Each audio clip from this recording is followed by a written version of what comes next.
wabarakatuh. Bismillahirrahmanirrahim. Alhamdulillahirabbil alamin. Asyhadu an la ilaha illallah wa asyhadu anna Muhammadar Rasulullah. Allahumma shalli ala sayyidina Muhammad wa ala ali sayyidina Muhammad. Innallaha ya'muru bil 'adli wal ihsan wa ita'i dzil qurba wa yanha 'anil fahsya'i wal munkar wal baghi ya'idukum la'allakum tadhakkarun.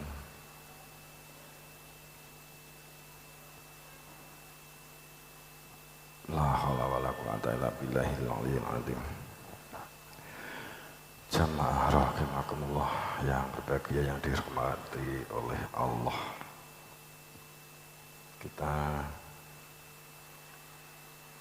Mari kita yang pertama menempatkan memposisi sebagai hamba Allah dengan cara menempatkan menjadi pandai bersyukur. Tidak sekedar alhamdulillah, akan tapi sikap mental yang akan berpengaruh terhadap kondisi batin, kondisi hati dan pikiran atau akal dengan menjadi hamba yang pandai bersyukur.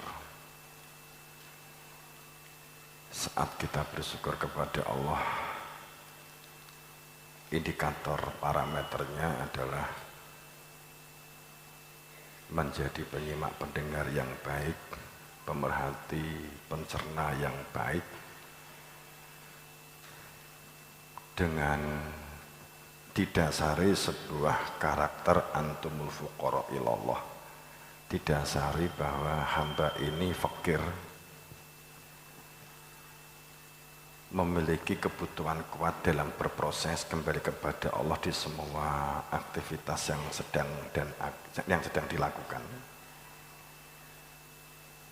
Jadi sebagai hamba yang al-fakir,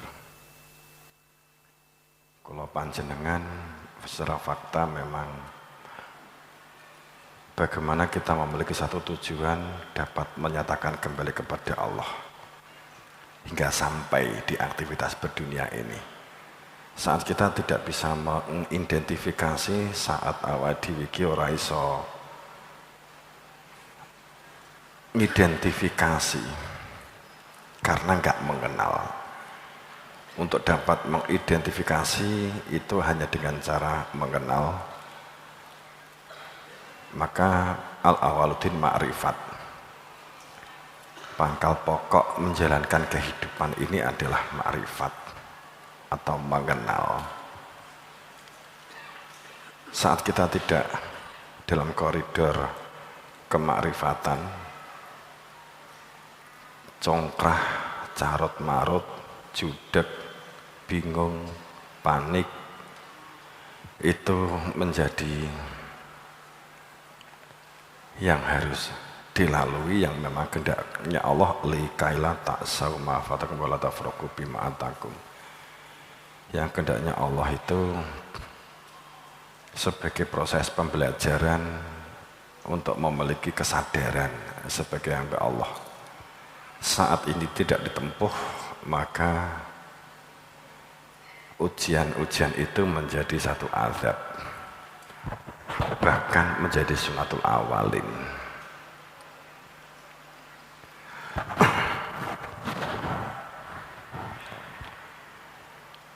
Negara kita dalam kondisi prihatin,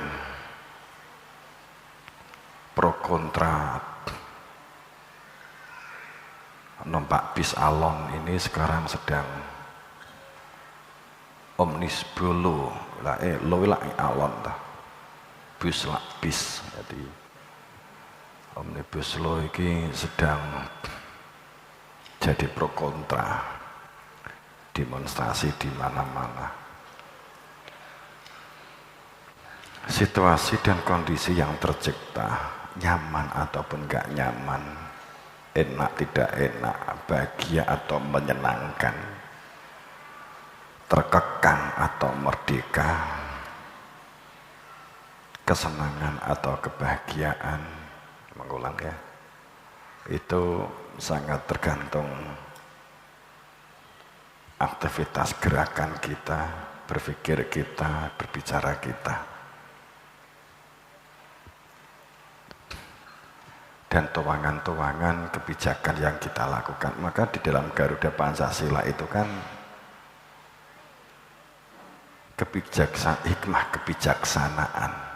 Jadi kebijakan dari sebuah kebijaksanaan yang diambil itu adalah karena adanya hikmah.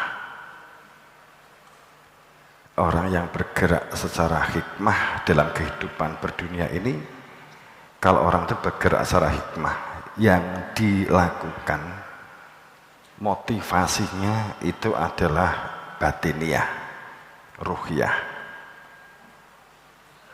bukan yang tampak kasat mata, akan tapi ruhiyah yang bersifat inti, ulul albab, yang bersifat esensi. Kemudian aktivitas lahiriahnya ini bergeraknya karena esensinya itu, karena isinya. Pada saat yang disuguhke itu adalah gelas tanpa esensi, tanpa air, maka sing nyuguhne tak gemplang karo gelas. Monggo diunjuk, padahal gak ada isine. Bolak-balik dimanggakne, monggo diunjuk. Itu berarti wadah tanpa esensi, wadah tanpa isi. Bergeraknya wadah itu karena ada isi. Geraknya wadah sampai di sini itu yang bersangkutan orang nyuguyaku gelas, ning nyuguyaku teh. Kan gak mungkin teh teko gini terus disokne ndek meja terus aku kon dilati. Kuwi jenenge pelayan seksi.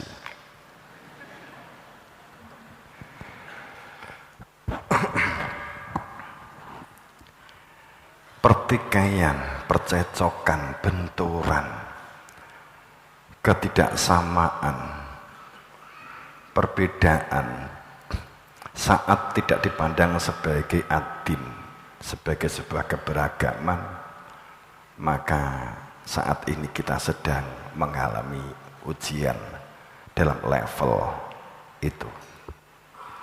Ini yang sekarang kita perhatikan.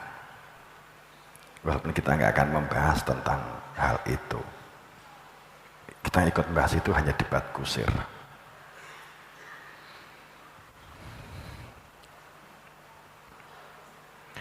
Jadi situasi dan kondisi yang tercipta itu adalah akibat dari perbuatan kita. Perbuatan kita itu hasil pikiran-pikiran kita. Pikiran kita itu hasil kepentingan-kepentingan kita. Tujuan-tujuan kita. Kepentingan-kepentingan dan tujuan-tujuan kita itu tergantung dari hati nurani kita atau sanubari kita. Hati sanubari, hati nurani itu tergantung dari rasa kita, rasane yang dalam prasangka atau rasa dalam fakta. Ini yang menjadi satu penyebab keadaan dan situasi menjadi sebuah turunan keadaan yang ada. Maka karena logika di bangsa kita, walau anak ahlul Qur'an amanu wa taqu la fatahna barakah minas samawati wal ard. Pada saat satu komunitas atau negara kuwi iman, takwa, maka Allah akan turunkan barokah dari langit dan dari bumi. Kemakmuran, keadilan, keamanan, kenyamanan, kemerdekaan, keluhuran, keagungan, kemuliaan. Saat walau anak Qur'an amanu wa taqau, walau anna ahlul Qur'an amanu wa taqau, maka teman-teman lamnya kan takkid satu kepastian jika iman dan takwa. Kemudian iman itu ditandai dengan kopiah, ditandai dengan Sorban ditandai dengan sajadah, ditandai dengan sarung, ditandai dengan kerukup, mukena. Yang ini pada saat secara fakta, apalagi sekarang hampir semuanya kan mukenanan, lanang barang saya kan mukenanan. Ikan logikanya kan berarti kan takwa kabeh. Jadi wong lanang kan dipaksa untuk bertakwa dengan cara mukena, nganggo masker. Nah itu. Tapi secara fakta kita masih belum lafatahna barokah minas samawati wal ardh. Ini ada apa sesungguhnya? Ada apa?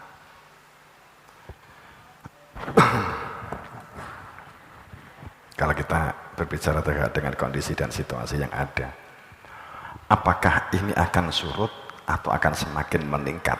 Itu tergantung kita. Akan selesai atau semakin besar tergantung kita.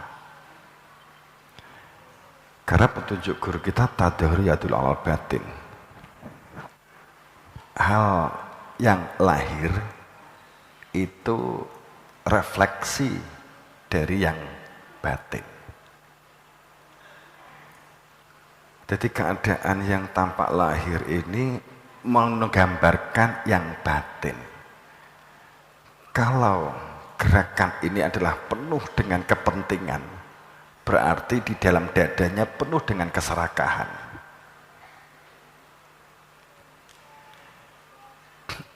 Pada saat gerakan yang tampak lahir iki tampak menjadi apa jenenge?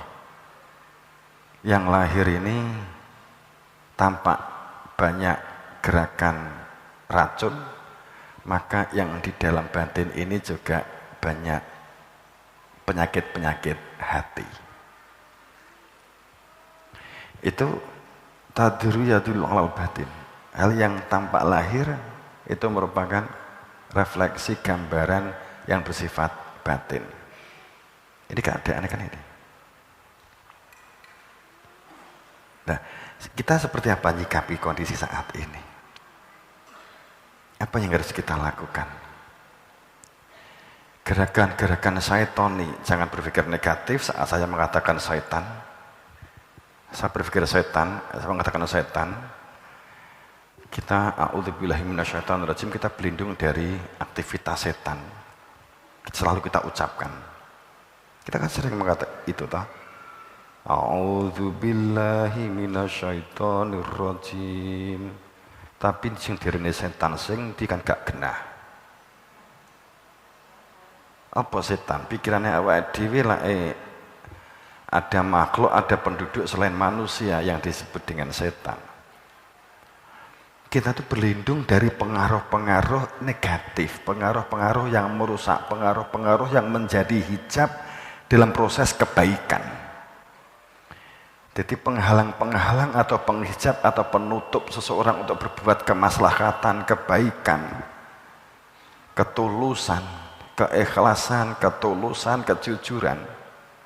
Itu penghalangnya adalah setan. Disebut setan penghalangnya itu. Pada saat kita memahami setan itu pengaruh. Ciri orang yang bergerak secara syaitoni itu hilang nalar akalnya, hilang rasional berpikirnya. Kemudian saat gathuk karo nafsu, bertemu dengan kultusnya, jumut kaku bekunya, merasa diri hebat, merasa diri keturunan agung, keturunan mulia, keturunan luhur. Saat ini menyatu, maka saat ada sesuatu objek yang butuh diselesaikan tidak akan dapat diselesaikan dikarenakan saling mempertahankan pendapat. Saat ngalah khawatir dikatakan enggak tegas, enggak bijak, hilang martabat. Ketakutan kita sering membuat perhitungan kita harus punya martabat.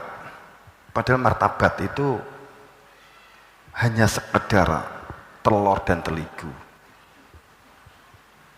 Dipertahankan habis-habisan. Rasane wis ngono-ngono wae. Ya lumayan nek dipangan karo lombok. Jadi kita terjebak dengan satu prasangka bahwa ayo ini demi martabat kita. Saat martabat martabat titik loro di ngarepe kemuliaan, keagungan, sanjungan dan seterusnya, kemuliaan, keagungan, kesucian itu diambil alih oleh jasad, habis. Kita akan sangat sulit untuk bergerak, menjadi maju. Kita akan sangat berat untuk bergerak, berkembang, yang disebut dengan barokah, maka tidak barokai.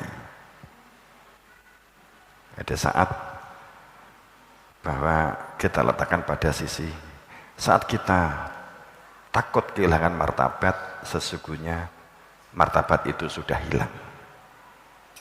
Kalau kamu belajar sinau, maka saat penghalangnya adalah martabat ini, ya, mengagungkan baju, mengagungkan jabatan, mengagungkan keturunan, mengagungkan harta benda, maka suku bangsa hancur.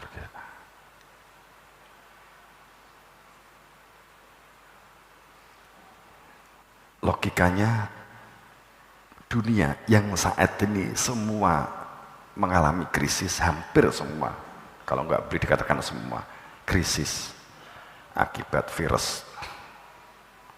Kan tapi kan faktanya kan munculnya krisis. Ki pangapunten tadi yang ya dari tadi juga ada dari jemaah dari Kepel yang berbahagia rahimakumullah, Ngluyu, Banjar atau masyarakat sekitar ya. Mesti ini pemain di nganjuk kok nganggo bahasa Indonesia, kok nganggo Jawa, nganjuk ki mergo sing direk pengajian audien ki mau agak sing gak Jawa, gak dong. Engko nek nganggo Jawa lingak-linguk kayak ketak ketulup. Terus kemudian juga yang di online sehingga biasanya protes kalau menggunakan bahasa Jawa. Dicampur tapi juga kita terjemahkan ke Indonesianya. Nek kelalen.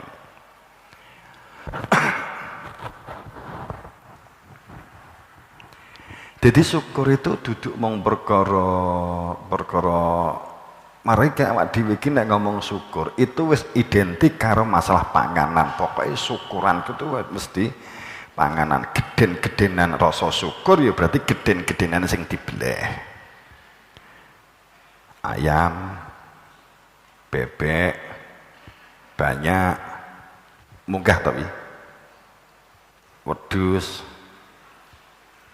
sapi, kebu. Nek syukurnya, rasa syukurnya besar, unta, ngisore kebu, ngisore sapi, gak duwe dana nggih sapi, wedhus, gak duwe wedhus, banyak, gak iso banyak, mentok, gak iso mentok, bebek, gak iso bebek, ndok. Ndok kok ora iso, ya ndoke sapi. Jadi telur mata sapi.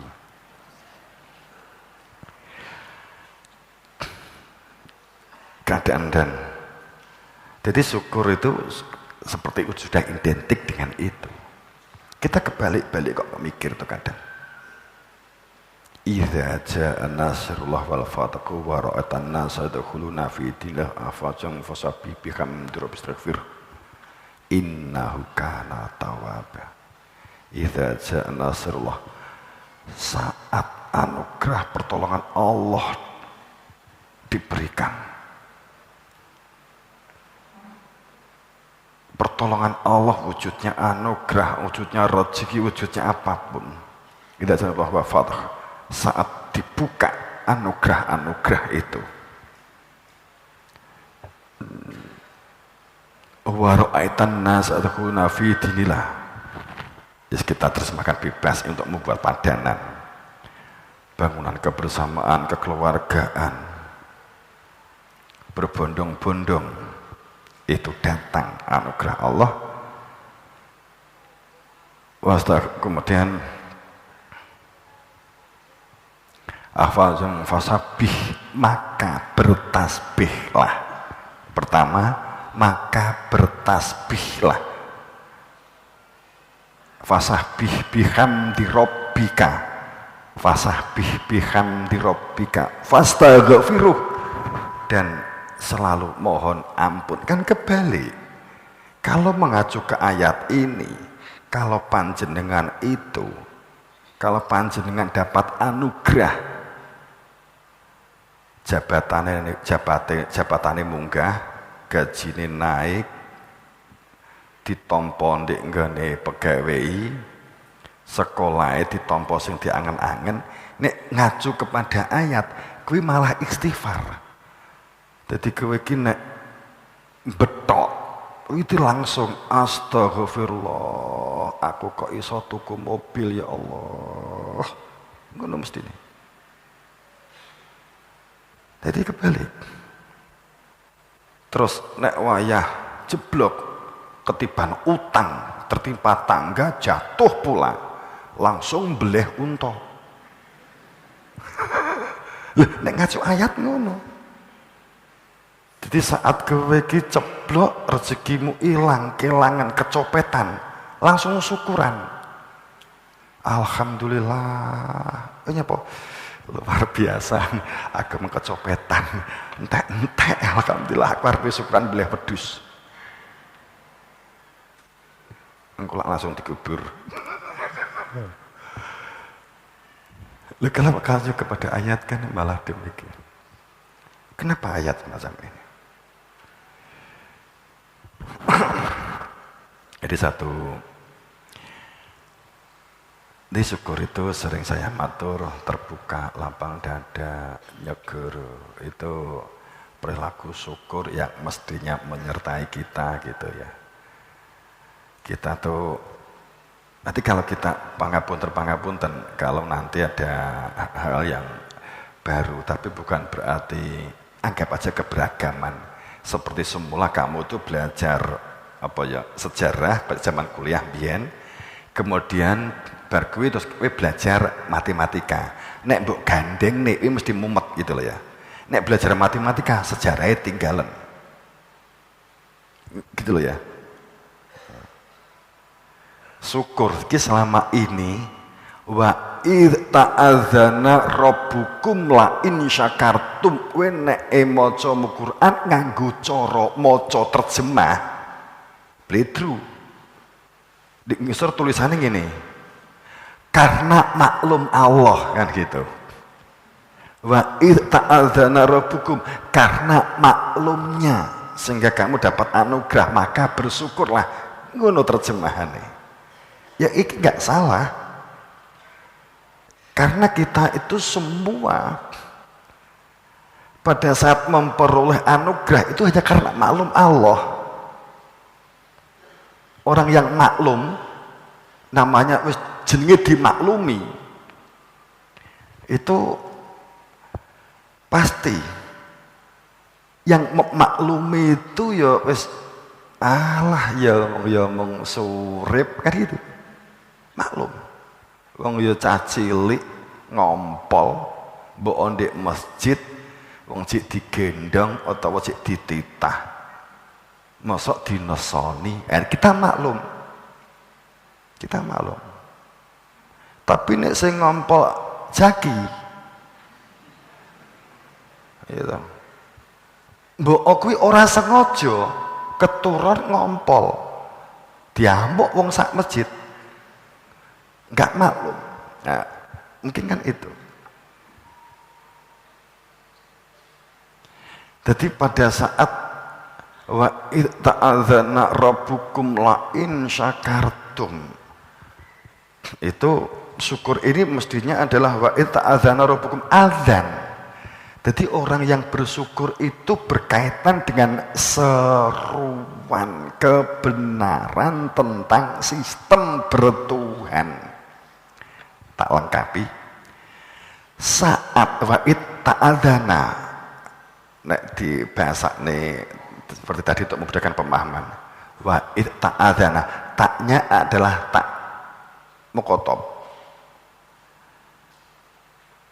Jadi pada saat ada seruan, rikalane seruan itu dikumandangkan, adzan itu seruan yang sangat kuat.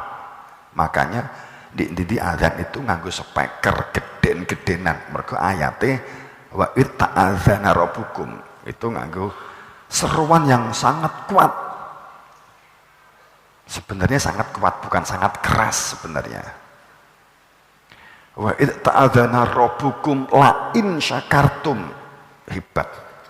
Ada lam, ada in. Huruf kana dan teman-teman. Tapi pada saat la in syakartum,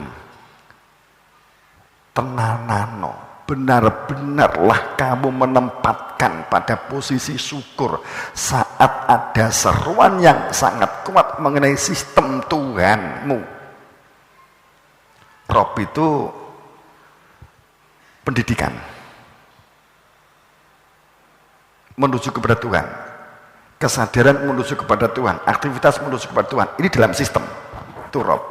Jadi bukan sekedar pemahaman kita Tuhan seperti hantu kalau dibalik, tapi Rob itu adalah sebuah sistem. Sistem ada Allah minas samawat wa ada khalifah fil ard. Itu kemudian khalifah ini punya hidup di tengah masyarakat. Ini sistem Tuhan. Ada presiden Pak Jokowi, ada duta besar di Amerika. Kemudian orang-orang Indonesia yang di Amerika, segala urusan tidak harus ke Jakarta, ke Indonesia, cukup dengan duta besar. Maka sistem ini adalah sebagai rob.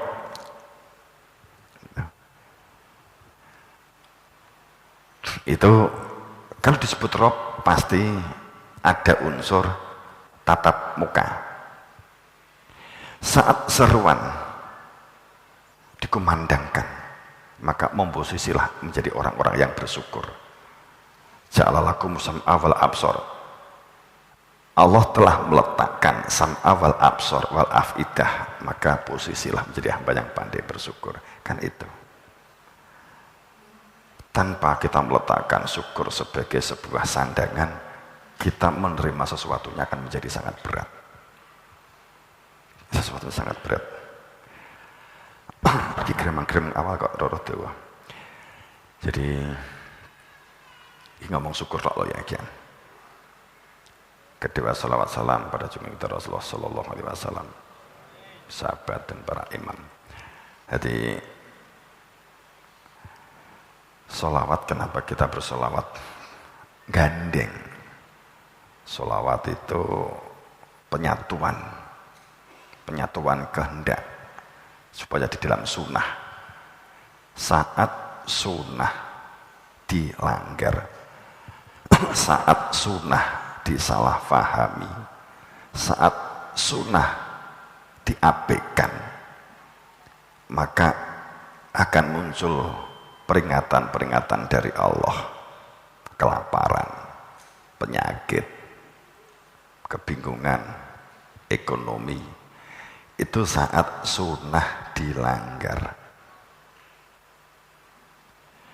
Sunnatullah, matahari dari timur ke barat sunatullah fotosintesis yang dikeluarkan dari cahaya matahari, sunatullah energi yang muncul di dalam matahari, sunatullah bahwa tanaman itu dia modot berkembang berbuah, itu sunatullah.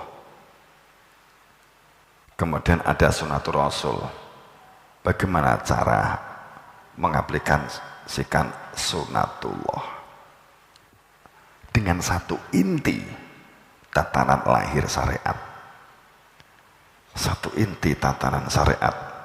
Syara'alakum ma wasobih nuhawaladhi au khaina ilaika wa ma wasonabih.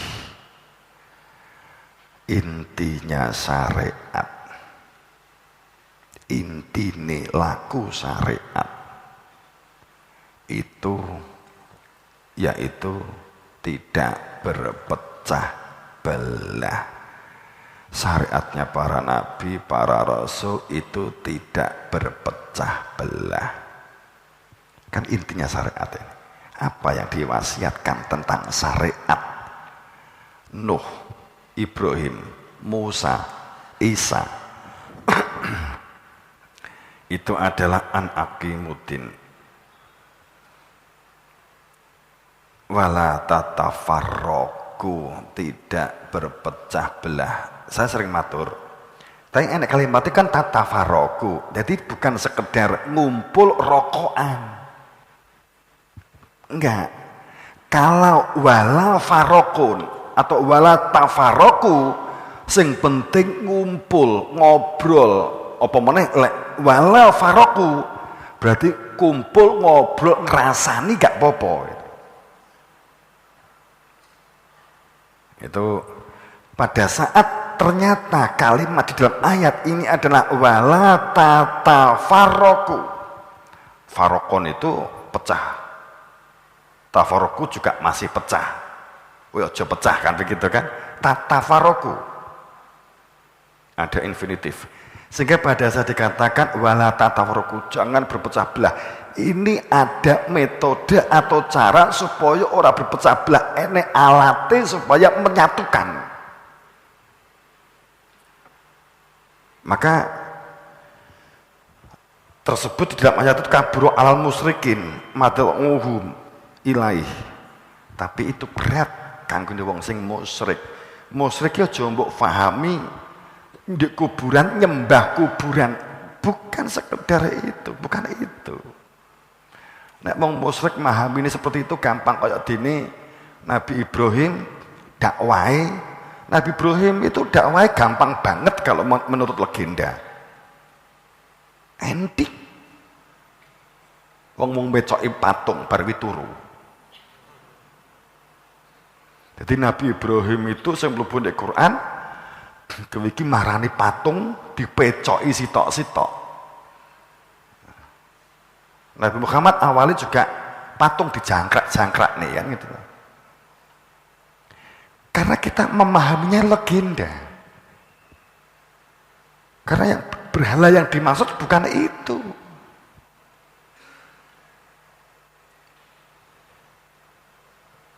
Jadi berhala kecil-kecil itu suku-suku kecil, kerajaan-kerajaan kecil itu telah melupakan Allah dalam bertauhid dan seterusnya. Enggak ngulang nanti kan saya malah menggak saya yang contoh. Bukan sekedar itu gitu loh. Lata Uzza mana? Lata, patung Lata itu perilaku kultus, beku, fanatik.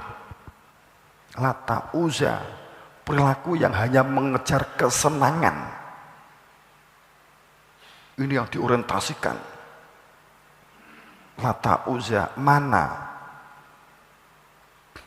Perilaku yang hanya mencari kehormatan dunia. Itu bukan masalah iki Lata, iki Uzza, gimana? Bukan sekedar itu.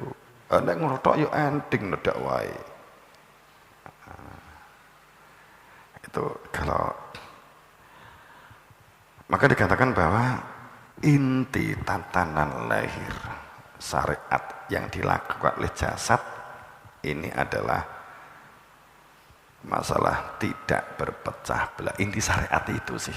Inti syariat itu tidak berpecah belah. Tapi itu berat. Berat. Bagaimana supaya aktivitas berdunianya itu tad'uhum ilaih, apapun yang dilakukan itu untuk proses kembali kepada Allah.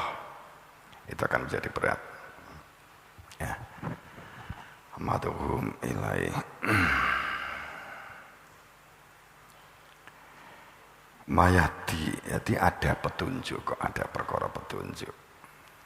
Jadi kita bersolawat untuk mendapatkan syafaat itu juga bukan sekedar banyaknya bersolawat. Allahumma sholli ala Muhammad seakan-akan nganti cangkeme dumbli, enggak begitu juga. Itu sangat menyalahkan. Tapi kowe iki nek selawat tok nganti kowe iki ngiler, nganti lambene itu ndower. Terus bar kowe ya yakin entuk syafaat. Mesti karena indikator orang yang bersolawat itu barokah atau tidak itu di kehidupan sehari-hari nih gitu loh.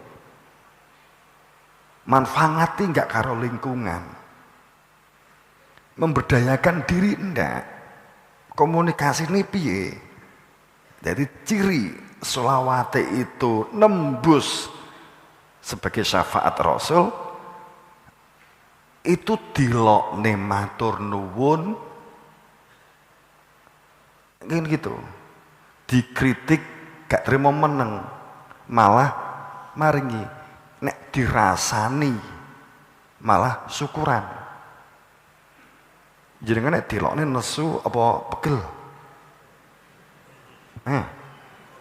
Nek jenengan dilokne ki nesu apa pegel? Oh, gak ngerti boleh kabeh ya. Wong kita tuh genah loh, sing dosa ki sing ngelokne, lha nyapa kowe pegel? Wis tok, ki kene wis ngerti kabeh, sing dosa iku sing ngelokke. Nggih napa mboten? Saiki pertanyaane, nek dilokke nyapa kok nesu? Wong sing dosa kuwi sing ngelokke. Mestine nek jenengan dilokne utawa dirasani, mestine jenengan bersyukur mergo dosamu kuwi kalong. Dadi nek ngacu kak gane ayat idza ja'a nasrullah meng padha karo kuwi. Dadi nek jenengan ki perilaku setan maksud saya ya. Gak urut nih kok. Jadi pada saat kita tuh dirasani mestine justru kita itu syukuran. Alhamdulillah kok dudu aku sing ngrasani. Nah jenengan ngilangi rasa penyakit rasan-rasan tuh biasanya kan penyakitnya bapak-bapak teng rasan iki. Jadi nek jenengan ngilangi penyakit rasan-rasan Bu, nek bapak-bapak ngerasan-rasan jenengan moro. Rasane apa Pak? Pas arisan apa pas gaple. Terus jenengan pimpin. A'udzubillahi minasyaitonirrajim. Wa ila ridul ta'ala bisafati Rasulullah sallallahu alaihi wasallam. Niat ingsun rasan-rasan Al-Fatihah. Ini bangga rasan-rasan kebangetan kan ya.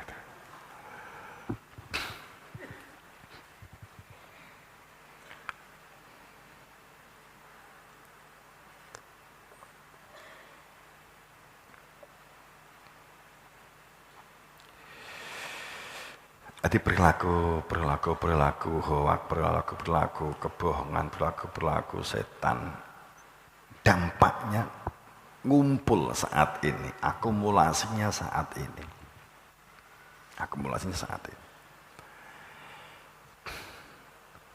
Apakah meningkat atau turun? Kita iya meningkat sih. Tapi kita nenduwun semoga bangsa kita segera terbebas dari keadaan dan situasi yang sulit. Ya, semoga kita semua dalam ampunannya, semoga kita dalam ridhonya, dalam maghfirahnya, diberi kesehatan, rezeki lahir batin dunia akhirat.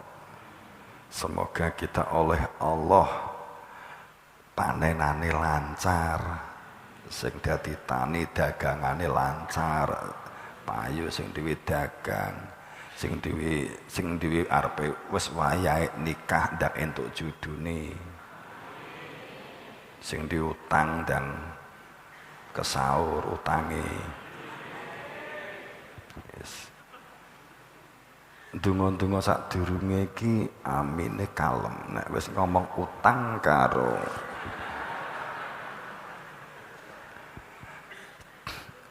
judu, iki amine buanter. Iki berarti akeh sing diutang, akeh sing gung payu.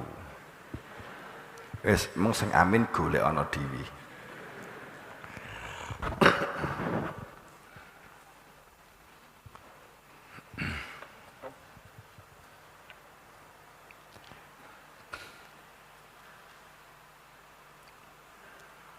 Siap-siap untuk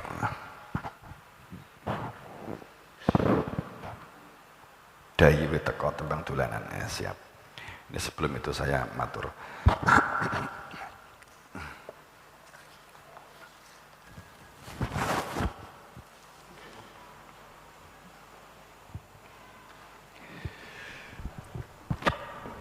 Kita nggak usah terpengaruh terlalu jauh dengan keadaan dan situasi yang ada. Berdayakan diri, pemberdayaan itu bagian dari solusi yang kita akan kembangkan.